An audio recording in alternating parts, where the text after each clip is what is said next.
तर राम राम मंडळी, मी तुमच्या सर्वांचा लाडका लॉगर गाणा 0x0. तर आज आपलं नियोजन होतं जायचं गावाला, त्यासाठी लॉग शेवटपर्यंत बघा. सकाळ सकाळी उरकलं आणि पहिलं गेलो मंदिरात, अभिषेक केला, दर्शन घेतलं आणि निघालो बांग बुंग करत डायरेक्ट दुकानात. आज आपल्याला खुशी होतील कारण आपण जाणार होतो आज गावाला. मग काय गेलो दुकानात, फटाफटा कामं आवरली दुकानातली कामं आवरली फटाफटा, कारण आपली ट्रेन होती दुपारी. नंतर तिथून उरकून आलो घरी, आपलं आवरलं फटाफटा, एकदम झालो तयार, एकदम रॅपिडो केलं. जाऊ दे बाबा म्हणलं चल.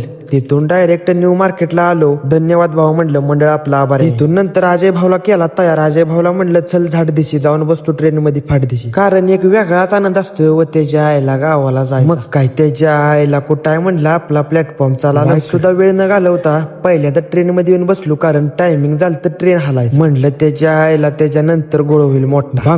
बांग बुंग करतच त्याच्या आईला सनकतच चालली होती ट्रेन. गावाकडे जाणारा रस्ता एक वेगळाच आनंद देत असतो, कारण जीवनात कुठं जरी किती जरी फिरलो तरी शेवट गाव ती गावच असते बरं का. त्यात आपण चाललो होतो 5.5 महिन्यानंतर गावाकडे, आणि त्यामुळे तो एक आनंद एक वेगळाच असतो.